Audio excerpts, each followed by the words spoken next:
Welcome back, 646. Some of the most heartbreaking, heart-wrenching video you're going to see all morning here at this big board behind me. Dozens of people evacuated from apartments on Lewis Street, southeast of downtown Nashville.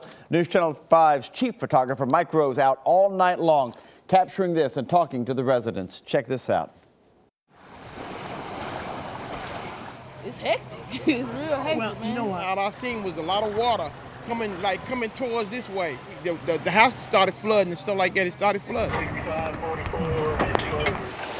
It started rushing in, just rushing real fast.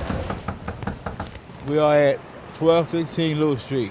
Let's go. It's going to be better to go this way. Due to the heavy rain, we've had one of the creeks has overflowed down in this area. All right, watch your step. Got into this apartment building behind me. We've evacuated about 25 to 30 people. A little ways to go.